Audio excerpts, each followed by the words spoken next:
بسم اللہ الرحمن الرحیم۔ مدینہ منورہ کے ایک بڑے بزرگ نے فرمایا، جو شخص عصر کی نماز کے بعد یہ کلمہ 7 بار پڑھتا ہے، فرشتے اس کے گھروں کو اپنی رحمت سے بھر دیتے ہیں، اس کے تمام گناہ مٹا دیے جاتے ہیں۔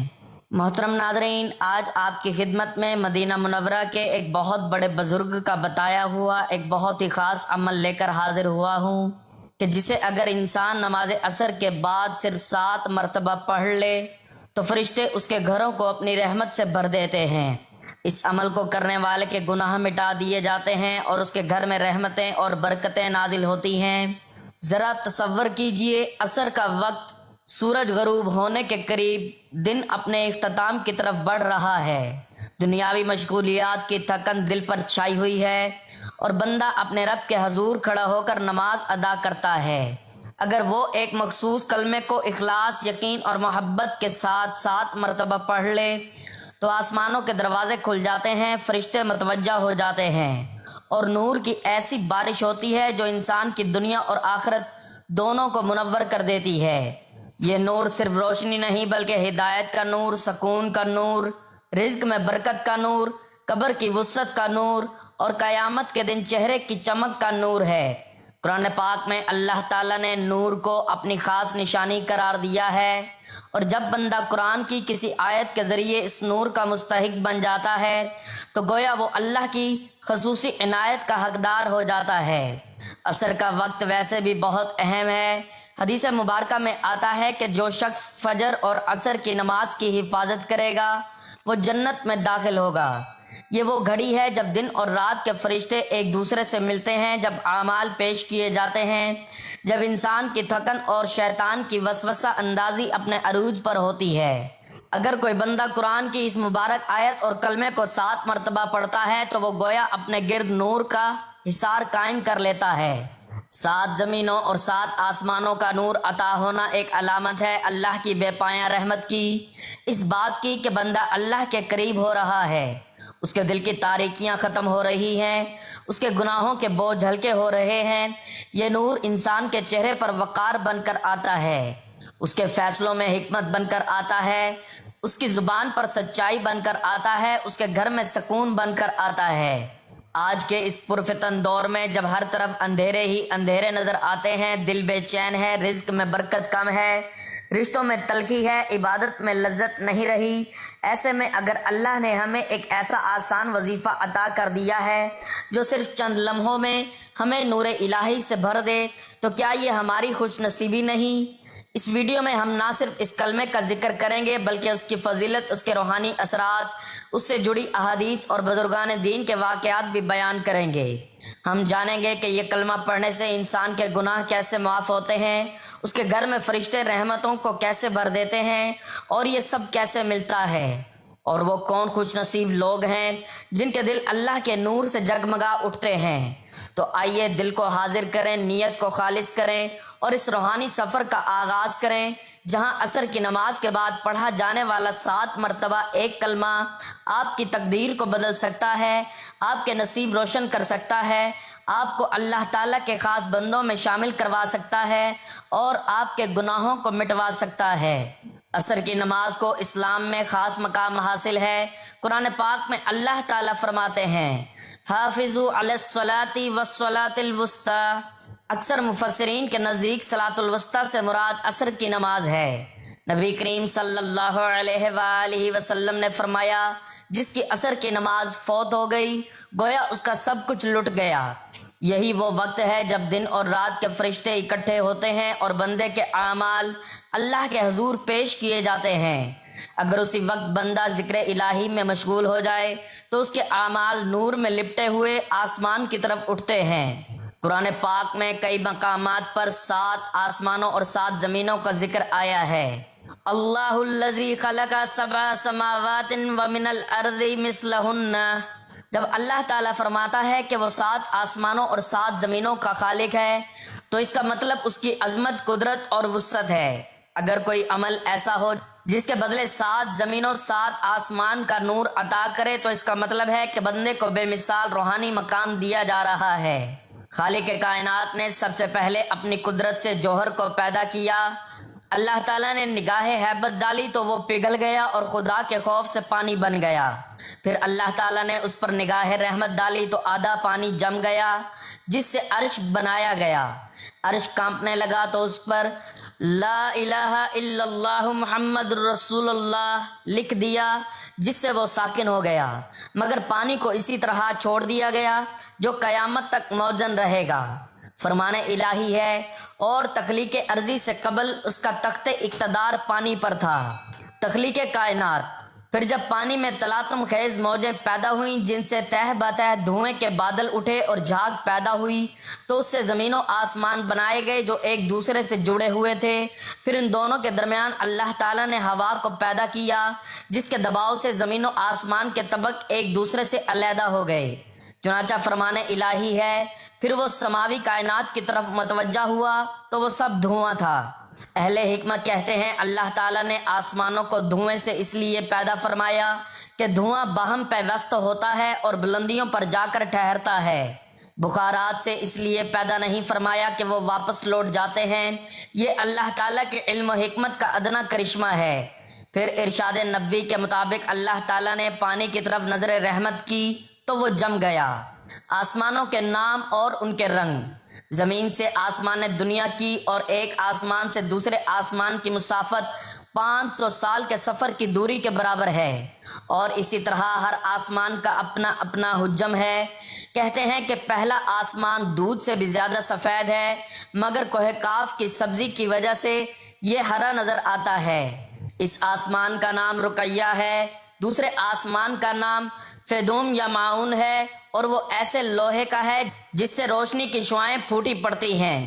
تیسرے آسمان کا نام ملکوت یا ہاریون ہے اور وہ تانبے کا ہے۔ چوتھے آسمان کا نام زہرہ ہے اور وہ آنکھوں میں خیرگی پیدا کرنے والی سفید چاندی سے بنا ہے۔ پانچویں آسمان کا نام مزینہ یا مسحرہ ہے اور وہ سرخ سونے کا ہے۔ چھٹے آسمان کا نام خالصہ ہے اور وہ چمکدار موتیوں سے بنایا گیا ہے۔ ساتویں آسمان کا نام لابیہ یا دامیہ ہے، وہ سرخ یاقوت کا ہے اور اسی میں بیت المعمور ہے۔ بیت المعمور کے 4 ستون ہیں، ایک سرخ یاقوت کا، دوسرا سبز زبرجد کا، ایک قسم کا زبرد، تیسرا سفید چاندی کا اور چوتھا سرخ سونے کا۔ بیت المعمور کی عمارت سرخ عقیق کی ہے۔ ہر روز وہاں 70,000 فرشتے داخل ہوتے ہیں، اور ایک مرتبہ داخل ہو جانے کے بعد قیامت تک انہیں دوبارہ داخلے کا موقع نہیں ملے گا۔ قول معتبر یہ ہے کہ زمین آسمان سے افضل ہے کیونکہ یہ انبیاء کا مولد و مدفن ہے، اور زمین کے سب طبقات میں بہتر اوپر والا طبق ہے جس پر خلق خدا آباد ہے۔ 7 ستارے اور ہر ستارہ کا نام۔ حضرت عبداللہ ابن عباس رضی اللہ تعالیٰ عنہ سے مروی ہے کہ آسمانوں میں سب سے زیادہ افضل کرسی ہے جس کی چھت عرش الہی سے ملی ہوئی ہے۔ 7 ستاروں کے علاوہ تمام فائدہ بخش ستارے اسی آسمان میں ہیں۔ 7 ستاروں کی تفصیل یہ ہے: زحل جو شنبہ کے دن کا ستارہ ہے 7ویں آسمان میں ہے۔ مشتری جو پنجشنبہ کا ستارہ ہے 6ٹھے آسمان میں ہے۔ سہ شنبہ کا سیارہ مریخ 5ویں آسمان میں ہے۔ یک شنبہ کا سیارہ شمس 4تھے آسمان میں ہے۔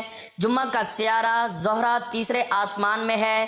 چہار شنبہ کا سیارہ عطارد 2 آسمان میں ہے، اور 2 شنبہ کا سیارہ قمر 1 آسمان میں ہے۔ ایک لطیف نکتہ: اللہ تعالیٰ کی قدرت کاملہ نے آسمان و زمین کی صنعت میں بے انتہا عجائبات و دعیت کیے ہیں۔ حالانکہ سارے آسمان دھوئیں سے بنائے گئے ہیں، مگر کسی میں ایک دوسرے کی مشابہت نہیں پائی جاتی۔ آسمان سے پانی برسایا، اس سے مختلف سبزیاں اور پھل اگائے جن کے ذائقے اور رنگ جدا جدا ہیں۔ حکمت الہی کے موجب وہ ایک دوسرے سے بڑھ چڑھ کر لذیذ ہیں۔ آدم علیہ السلام کی اولاد میں مختلف اقسام بنائیں، کوئی سفید ہے، کوئی سیاہ، کوئی خوش اور کوئی اداس، کوئی مومن، کوئی کافر، کوئی عالم اور کوئی جاہل، حالانکہ سب آدم علیہ السلام کی نسل سے تعلق رکھتے ہیں۔ اللہ تعالیٰ ارشاد فرماتا ہے، اس کی کرسی آسمانوں اور زمین کو احاطہ کیے ہوئے ہے۔ کرسی سے کیا مراد ہے؟ کرسی سے مراد علم الہی ہے، یا ملک خداوندی، یا پھر مشہور آسمان کا نام ہے۔ حضرت علی رضی اللہ تعالیٰ عنہ سے مروی ہے کہ کرسی ایک موتی ہے جس کی لمبائی اللہ تعالیٰ کے سوا کوئی نہیں جانتا۔ حدیث میں ہے کہ ساتوں آسمان اور زمین کرسی کے سامنے ایسے ہیں جیسے وسیع صحرا میں ایک حلقہ پڑا ہو۔ مزید فرمایا کہ آسمان کرسی میں ہے اور کرسی عرش الہی کے سامنے ہے۔ حضرت اکرمہ رضی اللہ تعالیٰ عنہ سے مروی ہے سورج کرسی کے نور کا 70واں حصہ ہے اور عرش الہی حجابات الہی کے نور کا 80واں حصہ ہے۔ عرش الہی کی حکمت۔ عرش الہی کی بناوٹ کے متعلق مختلف روایتیں ہیں۔ بعض کہتے ہیں سرخ یاقوت کا ہے یا سبز موتی کا ہے، بعض کی رائے ہے کہ سفید موتی سے بنایا گیا ہے۔ اللہ تعالیٰ ہی اس کی حقیقت کو بہتر جانتا ہے۔ عرش الہی مخلوقات کی چھت ہے، کوئی چیز اس کے دائرے سے باہر نہیں نکل سکتی، وہ بندوں کے علم و ادراک اور مطلوب کی انتہا ہے۔ اللہ تعالیٰ نے اسے عظیم قرار دیا ہے، چنانچہ فرمان الہی ہے۔ اگر ان بے پناہ کرم نوازیوں کے باوجود پھر بھی وہ روح گردانی کریں تو فرما دیجئے مجھے اللہ کافی ہے، اس کے سوا کوئی معبود نہیں، میں اسی پر بھروسہ کیے ہوئے ہوں اور وہ عرش عظیم کا مالک ہے۔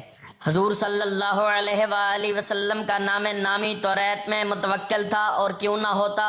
آپ صلی اللہ علیہ وآلہ وسلم سے بڑھ کر معرفت خداوندی کا شناسہ اور کون ہے؟ آپ صلی اللہ علیہ وآلہ وسلم موحدین کے سردار اور عارفین کامل کے رہنما ہیں۔ توکل کی حقیقت آپ صلی اللہ علیہ وآلہ وسلم پر روز روشن کی طرح عیاں تھی۔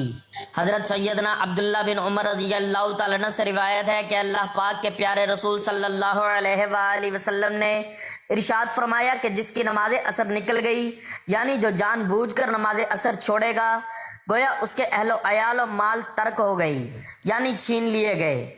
حضرت موسیٰ اشعری رضی اللہ تعالیٰ عنہ سے روایت ہے کہ نبی پاک صلی اللہ علیہ وآلہ وسلم نے فرمایا کہ جس نے ٹھنڈے وقت کی 2 نمازیں پڑھی، یعنی فجر اور عصر کی، تو وہ جنت میں جائے گا۔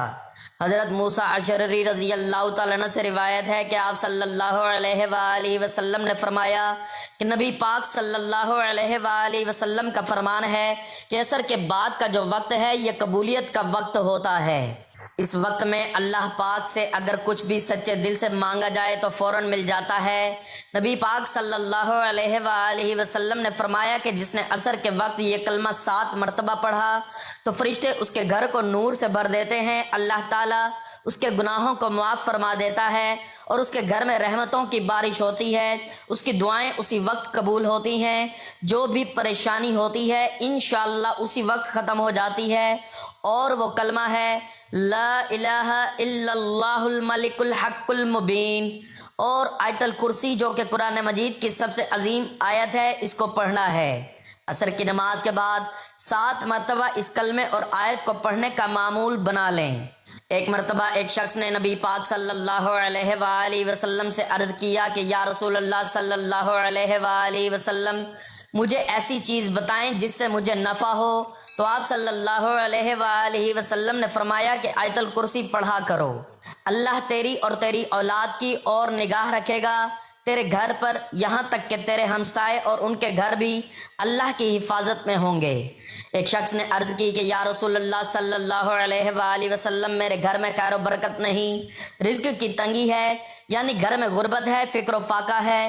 تو آپ صلی اللہ علیہ وآلہ وسلم نے فرمایا کہ تم آیت الکرسی کیوں نہیں پڑھتے؟ تو عصر کی نماز کے بعد یہ بتایا گیا کلمہ اور آیت الکرسی 7 مرتبہ لازمی پڑھیں۔ 7 زمینوں 7 آسمانوں کا نور اللہ پاک آپ کو عطا فرمائیں گے، دنیا کی ہر چیز آپ کو عطا فرمائیں گے انشاءاللہ۔ ناظرین، نور دراصل صرف وہ روشنی نہیں جو آنکھوں سے نظر آتی ہے، بلکہ یہ ایک روحانی حقیقت ہے جو دلوں کو زندہ کرتی ہے اور انسان کی باطنی دنیا کو روشن کر دیتی ہے۔ عربی زبان میں نور کا مطلب اجالا اور چمک ہے، مگر قرآن مجید میں اس کا مفہوم بہت وسیع ہے۔ اللہ تعالیٰ نے فرمایا اللہ نور السماوات والارض، یعنی اللہ آسمانوں اور زمین کا نور ہے۔ اس کا مطلب یہ نہیں کہ اللہ کوئی مادی روشنی ہے، بلکہ یہ کہ وہی ہدایت دینے والا، حق کو ظاہر کرنے والا اور دلوں کو منور کرنے والا ہے۔ جب بندہ اللہ کی طرف رجوع کرتا ہے، قرآن کو تھامتا ہے اور سچی توبہ کرتا ہے تو اس کے دل میں ایک خاص روشنی پیدا ہوتی ہے جسے ایمان کا نور کہا جاتا ہے۔ یہی نور اسے صحیح اور غلط میں فرق کرنے کی صلاحیت دیتا ہے اور گمراہی کے اندھیروں سے نکال کر ہدایت کے راستے پر لے آتا ہے۔ قرآن خود بھی نور ہے، کیونکہ وہ جہالت، شک اور گناہوں کے اندھیروں کو ختم کرتا ہے۔ جس دل میں قرآن اتر جائے وہ دل زندہ ہو جاتا ہے۔ نور کا تعلق صرف دنیا سے نہیں بلکہ آخرت سے بھی ہے۔ قیامت کے دن مومنوں کو ان کے اعمال کے مطابق نور عطا کیا جائے گا جو ان کے آگے آگے چلے گا، جبکہ منافقین اس نور سے محروم ہوں گے۔ اسی طرح قبر میں بھی نیک اعمال روشنی کا سبب بنتے ہیں۔ نماز، ذکر، تلاوت اور تقوی انسان کے چہرے پر بھی نور پیدا کرتے ہیں، اس لیے بعض لوگوں کے چہروں پر عبادت کی چمک نمایاں ہوتی ہے۔ اس کے برعکس گناہ دل کو سیاہ کر دیتے ہیں اور نور کو کمزور کر دیتے ہیں۔ اصل نور در حقیقت اللہ کی رضا، ایمان کی مضبوطی اور ہدایت کی پختگی کا نام ہے۔ جب اللہ کسی بندے کو نور عطا کر دیتا ہے تو اس کی زندگی میں سکون، فیصلوں میں حکمت اور کردار میں پاکیزگی آ جاتی ہے، اور یہی نور دنیا و آخرت کی کامیابی کی اصل بنیاد ہے۔ تو ناظرین محترم، وقت کی نزاکت کو مد نظر رکھتے ہوئے چلتے ہیں عمل کی جانب، اور آپ کو بتاتے ہیں کہ آپ نے مدینہ منورہ کے بتائے ہوئے ایک بزرگ کا کلمہ اور آیت الکرسی کو کس طرح، کتنی تعداد میں اور کس ترتیب کے ساتھ نماز عصر کے بعد پڑھنا ہے۔ تو اس کے لیے آپ نے سب سے پہلے نماز عصر ادا کر لینی ہے، اور نماز عصر ادا کرنے کے بعد آپ اگر جائے نماز پر بیٹھ کر یہ عمل کرنا چاہیں تو بھی بہتر ہے، ورنہ عصر کے بعد چلتے پھرتے بھی اس عمل کو کیا جا سکتا ہے۔